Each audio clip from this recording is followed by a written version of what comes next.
नमस्कार मेरे प्यारे विद्यार्थियों। हमने अपने जो 2 चैप्टर हैं वो कंप्लीट कर लिए हैं। जैसे कि आपको पता है कि जो कोरोना काल है वो धीरे धीरे बढ़ता जा रहा है और जो कि स्कूल अपनी जो विद्यालय है वो अभी शुरू नहीं हो पा रहे हैं। और जहाँ तक आशा ये की जा रही है कि जो गवर्नमेंट की तरफ से कि कुछ चैप्टर में जो 70% सिलेबस है वही आपको दिया जाएगा और 30% सिलेबस की कटौती की जाएगी। तो हमने अपने जो 2 चैप्टर्स हैं वो तो हमने कंप्लीट कर लिए। अब हम ऐसा करेंगे, 2 चैप्टर मैं आपको फिजिक्स के पढ़ाऊंगा, फिर 2 चैप्टर आपको बायोलॉजी के, फिर हम वापस जो बचे हुए चैप्टर उनको वापस स्टार्ट करेंगे। तो आज का जो चैप्टर है, चैप्टर नंबर 9 है प्रकाश।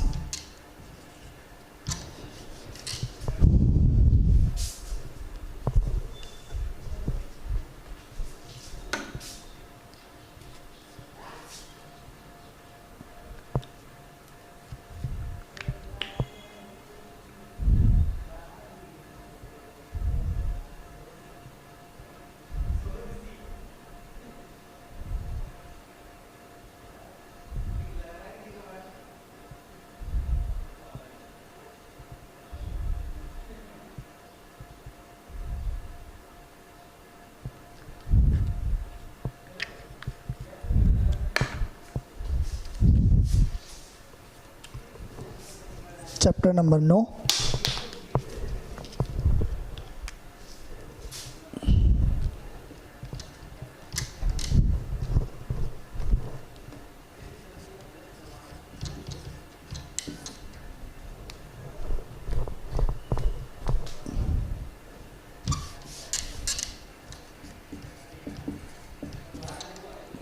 प्रकाश, लाइट।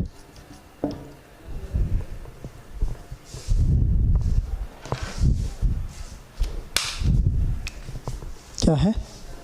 प्रकाश।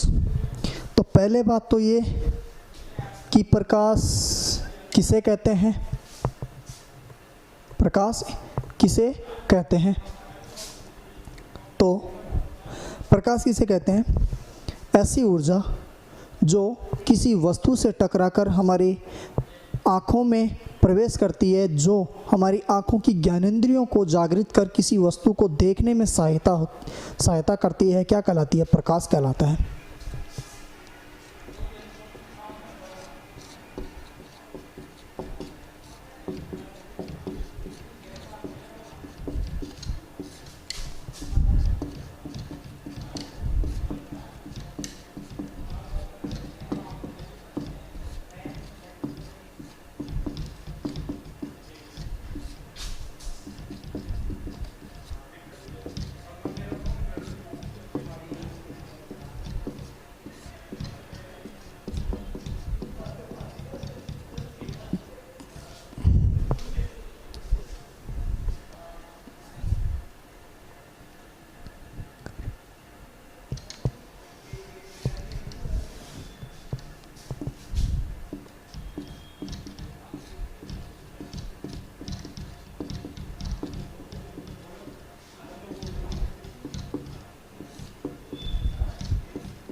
क्या लिखा? ऐसी ऊर्जा जो हमारी नेत्रों में प्रवेश कर नेत्र की ज्ञानेंद्रियों की दृश्य शक्ति को जागृत कर किसी वस्तु को देखने में सहायक होती है, क्या कहलाती है? प्रकाश कहलाता है। अब आपको पता है कि प्रकाश 2 प्रकार का होता है। कैसे? एक तो प्राकृतिक प्रकाश के कितने स्रोत हैं? एक तो प्राकृतिक स्रोत और दूसरा कौन सा? कृत्रिम स्रोत। दूसरा क्या है? कृत्रिम स्रोत। प्राकृतिक स्रोत किसे कहते हैं? ऐसे स्रोत जो कि जिनसे हमें क्या होता है, प्रकाश सीधे प्राप्त होता है, यानी प्रकृति से प्राप्त होता है। और प्रकृति में सूर्य ही एकमात्र क्या है, प्राकृतिक स्रोत है। क्या है? एकमात्र प्राकृतिक स्रोत है। कृत्रिम किसे कहेंगे? ऐसे प्रकाशीय स्रोत जो कि मानव द्वारा निर्मित होते हैं, कृत्रिम स्रोत कहलाते हैं। जैसे बल्ब, ट्यूबलाइट, एलईडी आदि बहुत सारे ऐसे, मरकरी हुआ, ये बहुत सारे क्या हैं, कृत्रिम स्रोत हैं। तो प्रकाश ऐसी ऊर्जा जो हमारे नेत्रों में प्रवेश कर नेत्र की ज्ञानेंद्रियों की दृश्य शक्ति को जागृत करती है तथा किसी वस्तु को देखने में सहायक होती है, क्या कहलाता है? प्रकाश कहलाता है। अब देखो प्रकाश गमन कैसे करता है।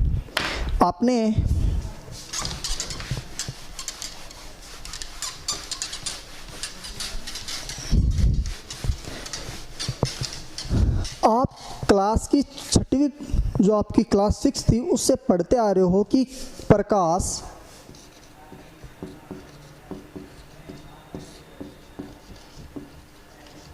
सीधी रेखा में गमन करता है। ये पढ़ा है। क्या पढ़ा है आपने? कि आप एक प्रयोग पढ़ते हो जिसमें क्या करते हो कि एक मोमबत्ती लेते हैं।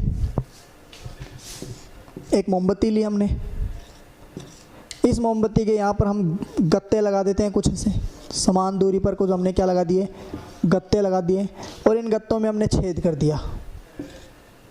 जब हम ये देखते हैं कि इस प्रकार, तो ये जो प्रकाश इस मोमबत्ती का, ये सीधी रेखा में क्या करता है, गमन करता है। और हम यहाँ जब आँख से देखते हैं तो ये हमें क्या दिखता है, एक सीधी रेखा में गमन करता हुआ दिखाई देता है। ये आपने प्रयोग पढ़ा है, लेकिन ये छोटी क्लासों की बात थी। अब हम यहाँ पर क्या पढ़ेंगे? आपको ये तो पता है कि प्रकाश सीधी रेखा में गमन करता है। एक वैज्ञानिक हुए हैं जिनका नाम है डी ब्रोगली। डी ब्रोगली ने क्या बताया? डी ब्रोगली ने यह बताया कि प्रकाश की द्वैत प्रकृति होती है। द्वैत प्रकृति होती है अर्थात मतलब क्या है कि जो प्रकाश है ये दो तरह का होता है। कौन कौन सा? एक तो बताया इसने तरंगीय, एक तो तरंग, और एक कणीय। एक कौन सा? कणीय। तरंग का मतलब क्या है? सीधी, मतलब ये सूर्य है और सीधी रेखा में क्या कर रही है? सीधी रेखा में गमन करे। दूसरा क्या बताया कि अगर तरंग ऐसे गति न करके इन छोटे छोटे पैकेट्स के रूप में पृथ्वी तक पहुंचता है।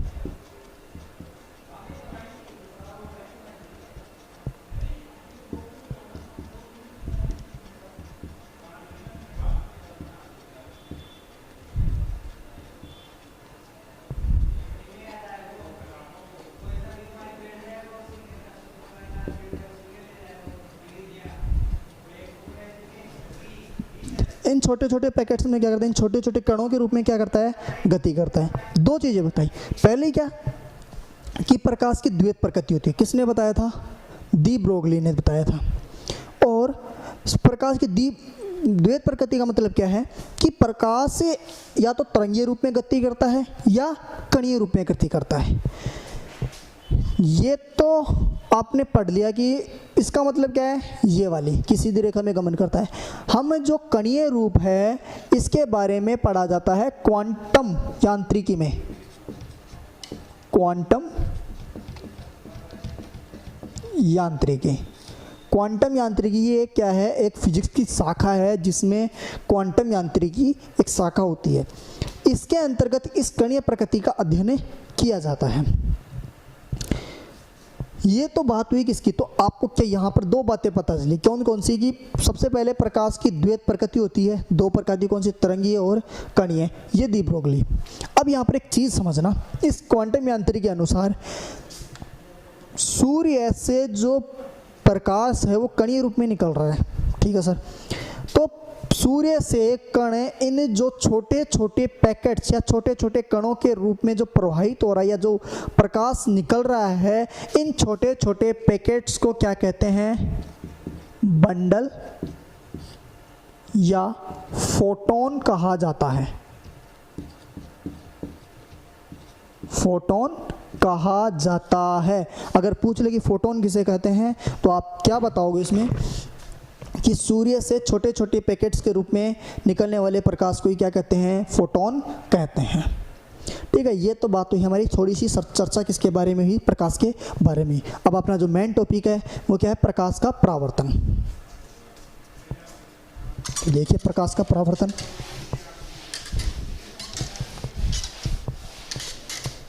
मैं लिखवा इसलिए नहीं रहा क्योंकि आपको जो नोट्स हैं वो पीडीएफ के रूप में अवेलेबल हो जाएंगे। तो पहले है प्रकाश का परावर्तन।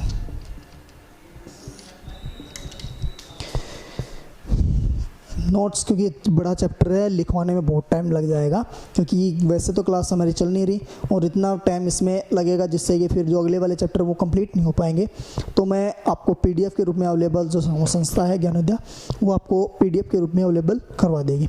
तो देखिए प्रकाश का परावर्तन, परावर्तन का मतलब है टकरा कर जाना, यानी जब कोई प्रकाश की किरण किसी धरातल से टकराकर वापस उसी दिशा में या विभिन्न दिशाओं में क्या हो जाती है, मुड़ जाती है, इसे क्या कहते हैं, प्रकाश का परावर्तन कहते हैं। जब कोई प्रकाश की किरण किसी धरातल से टकराकर उसी दिशा में या विभिन्न दिशाओं में क्या हो जाती है, मुड़ जाती है, उसे क्या कहते हैं, प्रकाश का परावर्तन कहते हैं। प्रकाश का परावर्तन दो प्रकार का होता है। प्रकाश का परावर्तन दो प्रकार का होता है, कौन कौन सा, एक तो नियमित परावर्तन और एक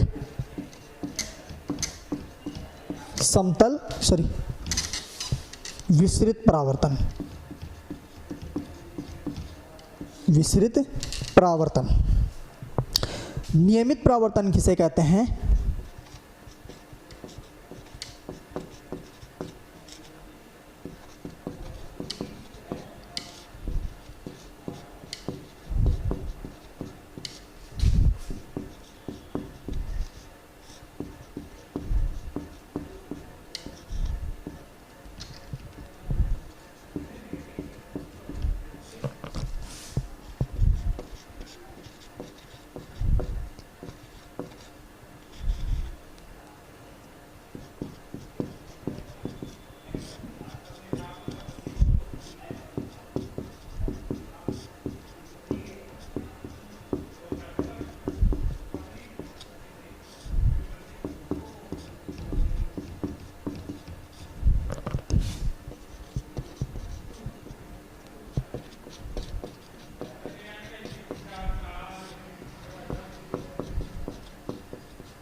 नियमित परावर्तन कहलाता है। इसके विपरीत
विसरित परावर्तन कहलाता है।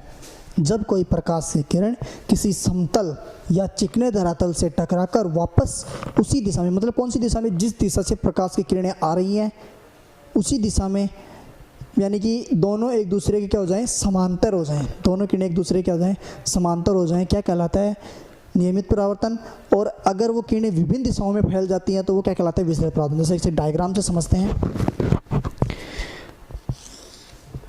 ये कोई धरातल है, समतल धरातल,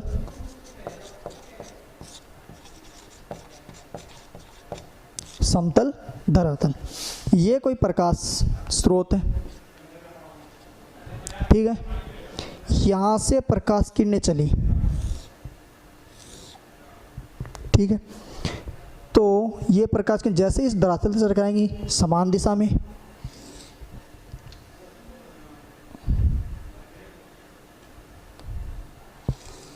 समान दिशा में और समान दिशा में,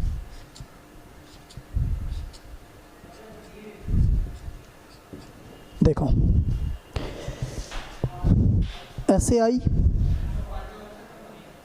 ऐसे आई और ऐसे निकल गई, बिल्कुल एकदम एक दूसरे के पैरेलल, देखो बिल्कुल एक दूसरे के क्या है, समांतर। तो ऐसी रेखाएं क्या कहलाती हैं, ये तुम्हारा क्या कहलाता है, देखो जो किरणें सूर्य प्रकाश से धरातल पर आती हैं उन्हें क्या कहते हैं, आपतित किरण। क्या कहते हैं, आपतित किरण। और जो धरातल से वापस ऊपर की तरफ लौटती हैं उन्हें क्या कहते हैं, परावर्तित किरण। परावर्तित किरण। और ये तुम्हारा क्या है, प्रकाश स्रोत। प्रकाश स्रोत किसे कहते हैं, जिनसे सूर्य, जिनसे क्या निकलता है, प्रकाश की ऊर्जा निकलती है। ये तुम्हारा क्या हुआ, नियमित परावर्तन। विसरित में क्या होगा, कोई खुरदरा धरातल है, असमतल है, ये कोई असमतल तल या खुरदरा धरातल, ये तुम्हारा कोई प्रकाश स्रोत हुआ। यहां से प्रकाश किरणें आई तो ये प्रकाश किरणें एक इधर निकल जाएगी, एक इधर निकल जाएगी और एक इधर निकल जाएगी। आती यानी आपतित होती समय तो ये क्या थी, समांतर थी, एक दूसरे के समान आ रही थी। लेकिन जैसे ही ये टकराए, कोई इस दिशा में, कोई इस दिशा में, कोई इस दिशा में, यानी इस दिशा में फैल जाती है। इसका यूज क्या हुआ, देखो आपका जो कमरा है, इस कमरे में लाइट हो रही है चारों तरफ, किस कारण हो रही है कि हमारी जो दीवारें हैं, इन दीवारों में थोड़ा क्या है, रूखापन है, रूखापन है। तो ये जैसे ही ये प्रकाश की किरण इन दीवारों से टकराती है तो ये विभिन्न दिशाओं में क्या हो जाती है, विस्तृत हो जाती है, विभिन्न बहुत सारी चारों दिशाओं में क्या जाती है, फैल जाती है, जिससे 50 प्रकाश हमें चारों दिशाओं में दिखाई देता है। तो परावर्तन प्रकाश की ऐसी परिघटना जिसमें आपतित प्रकाश की किरण किसी धरातल से टकराकर उसी दिशा में या विभिन्न दिशाओं में क्या हो जाती है, लौट जाती है, प्रकाश का परावर्तन कहलाता है। प्रकाश का परावर्तन दो प्रकार का होता है, नियमित परावर्तन और विसरित परावर्तन। नियमित परावर्तन किसे कहते हैं, जब कोई प्रकाश की किरण किसी समतल धरातल से टकराकर वापस उसी दिशा में लौट जाती है, नियमित परावर्तन कहलाता है। इसके विपरीत जब कोई विसरित किसे कहेंगे, जब कोई प्रकाश की किरण किसी खुरदरे धरातल से टकराकर विभिन्न दिशाओं में फैल जाती है, क्या कहलाता है, विसरित परावर्तन कहलाता है। ये बात हुई तुम्हारे किसकी, परावर्तन की। अब परावर्तन के कुछ नियम हैं, क्या है, परावर्तन के नियम।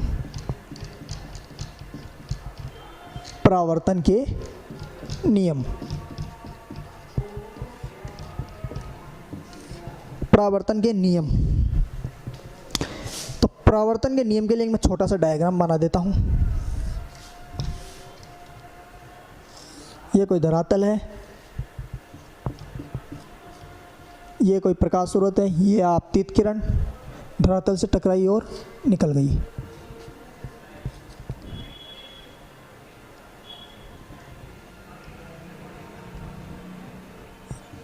ये अभिलंब, ये आपतित किरण और ये परावर्तित किरण।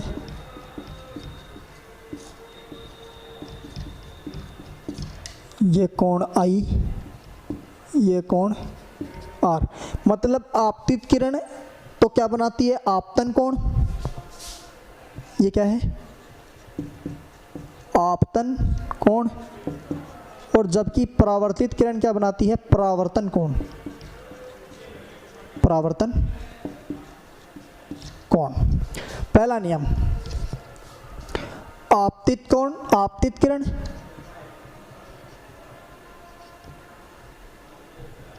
आपतन कोण, परावर्तन कोण,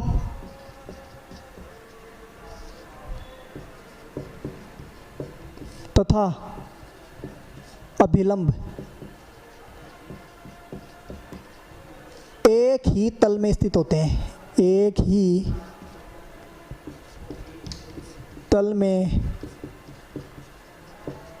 स्थित होते हैं। नंबर 2, आपतन कोण का मान हमेशा परावर्तन कोण के मान के बराबर होता है, बराबर होता, अर्थात कोण आई बराबर कोण आर। और एक और देख लो,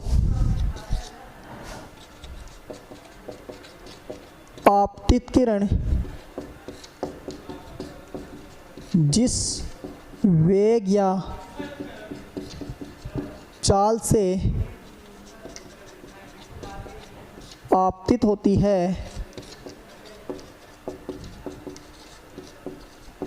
उसी चाल या वेग से परावर्तित हो जाती है, परावर्तित हो जाती है। ये 3 नियम हैं। पहला नियम, आपतन कोण, परावर्तन कोण व अभिलंब तीनों एक ही तल में स्थित होते हैं। मतलब देखो, ये क्या है मेरा आपतन कोण, ये परावर्तन कोण, ये बीच में क्या है, मतलब अभिलंब का मतलब क्या है, आपतित किरण और परावर्तित किरण जिस बिंदु से एक दूसरे से अलग हो रही हैं उस बिंदु को अभिलंब बिंदु, तथा जो बीच में एक रेखा डालते हैं काल्पनिक, वो क्या कहलाता है, तुम्हारा अभिलंब कहलाता है। और आपतित किरण अभिलंब के साथ आपतन कोण तथा परावर्तित किरण अभिलंब के साथ परावर्तित कोण का निर्माण करती है। 3 नियम है। दूसरा नियम, आपतन कोण का मान जितना, आपतन कोण का मान परावर्तन कोण के मान के हमेशा क्या होगा, बराबर। मतलब कोण आई बराबर कोण आर। मतलब अगर आपतित किरण 30 डिग्री के कोण पर आपतित होती है तो वह परावर्तित भी कितने डिग्री के कोण पर होगी, 30 पर। अगर ये 60 डिग्री पर होती है तो ये 60 डिग्री पर होगी, ये 70 पे, ये भी 70 पे, ये 80 पे, ये भी 80 पे, ये 90 पे नहीं, ये 120 पे, तो ये भी 120 पर। तीसरा, ये आपतित किरण जिस कोण या वेग, जिस वेग या चाल से आपतित होती है उसी वेग या चाल से क्या हो जाती है, परावर्तित हो जाती है। तो ये तुम्हारे किसकी बात हुई, परावर्तन की बात हुई।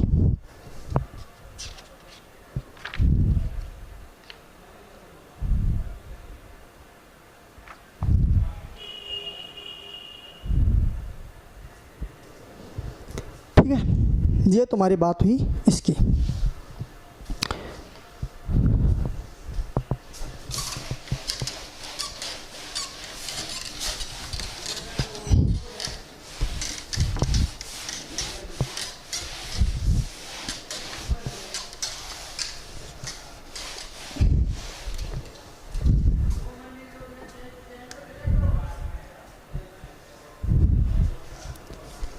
तो देखिए, अब है समतल दर्पण से, समतल दर्पण में प्रतिबिंब।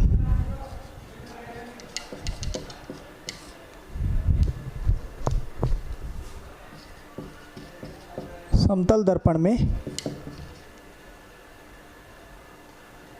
प्रतिबिंब कुछ नहीं है, बस एक समझ लो,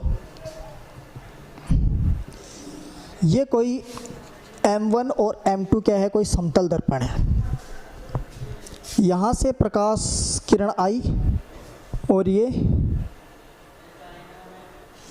निकल गई। दूसरी प्रकाश की किरण ये आई और ये निकल गई। यहाँ कोई प्रकाश स्रोत है, ठीक है। ये दोनों समांतर हो जाती हैं। समांतर का मतलब समझो, जो एक दूसरे से कभी नहीं मिलती, अनंत तक कहीं मिलेंगी, ये अनंत तक जा रही है। यहाँ पर क्या है, अभिलंब, यहाँ पर भी अभिलंब है। अब ये इधर तो नहीं मिलेंगी, समांतर होगी, लेकिन एक इमेजिनेशन करो कि पीछे तो मिल सकती है ना।